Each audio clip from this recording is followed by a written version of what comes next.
ఉన్నట్టుంది.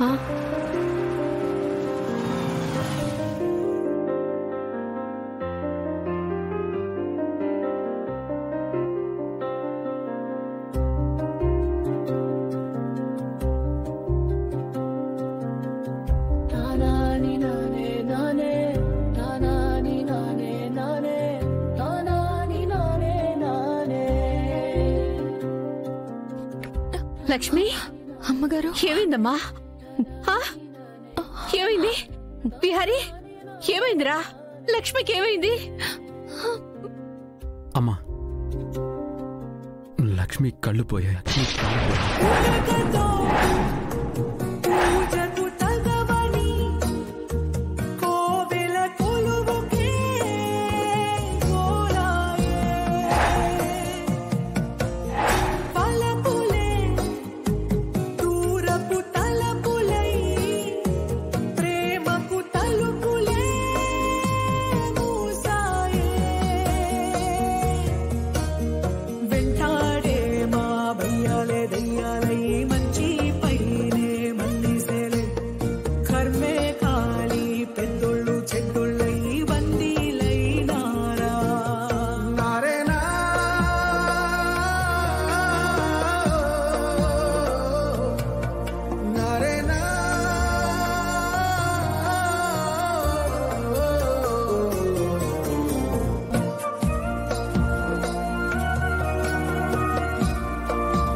విహారీ, లక్ష్మికి ఏమైంది?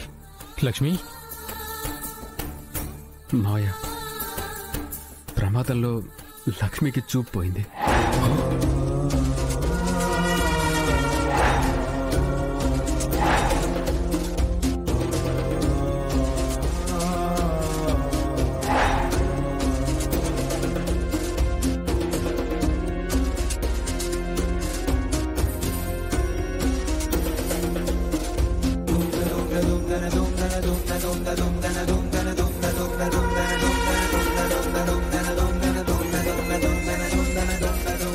తన కళ్ళు పోయాయి మావయ్య.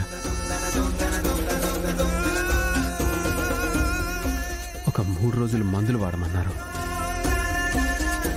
అప్పటికి కూడా ఇలాగే తన చూపు మసకగా ఉంటే టెస్టులు చేద్దామన్నారు.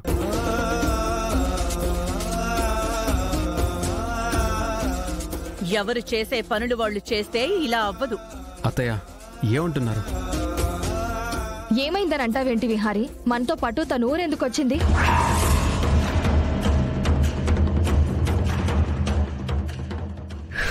మనకి ఆ పని ఈ పని చేయటంలో సహాయపడుతుందని తీసుకువెళ్ళాం.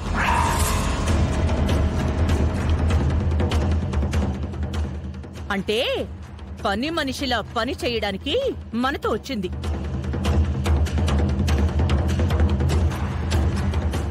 కానీ ఆ పని తప్పించి మిగిలిన పనులన్నీ పూనుకుని చేస్తూ తన స్థాయి మర్చిపోయి తన పని వదిలేసి ఇదిగో ఇలా కళ్ళు పోగొట్టుకుంది.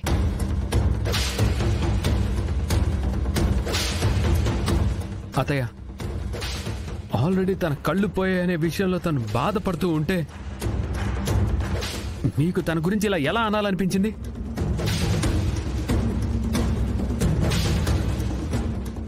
మేమేం కల్పించి చెప్పడం లేదు కదా, జరిగిందే చెప్తున్నాం.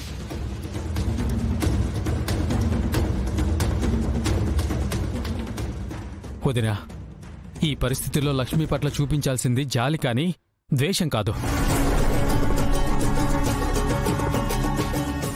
బావా, మేము ద్వేషం చూపించట్లేదు, యథార్థం చెప్తున్నాం. తనక్కడికి రాకపోయి ఉంటే ఇలా జరిగేదే కాదు అని చెప్తున్నాం.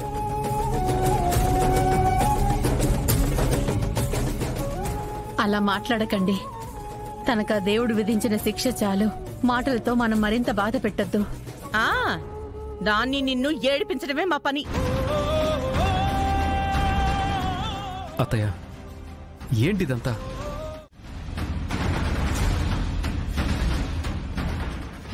మాకు పద్ధతి తెలీదు, మాట్లాడడం తెలీదు అని అంటున్నావా?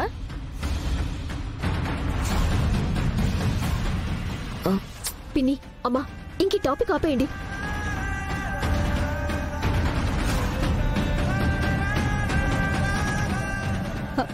లక్ష్మి, బాధపడకమ్మా. నీకు అక్క అంబికల గురించి తెలిసిందే కదా. అమ్మా, నేను అర్థం చేసుకోగలను. లక్ష్మి, నిన్నిలా చూస్తుంటే గుండె తరుక్కుపోతుందమ్మా.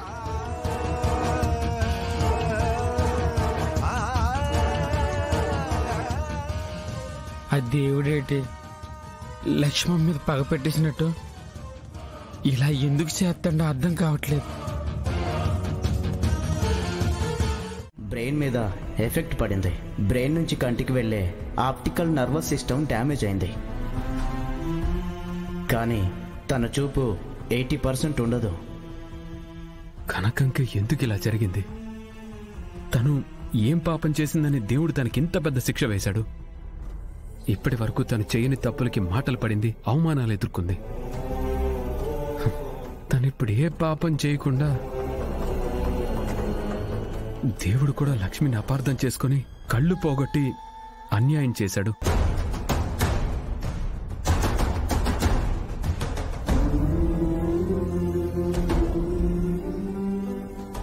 అసలు కనకం ఏమైనా అసలు తిందో లేదో మామూలుగానే కనకాన్ని ఎవరు పట్టించుకోరు. అసలు ఇప్పుడు తను ఎలా ఉందో ఏంటో.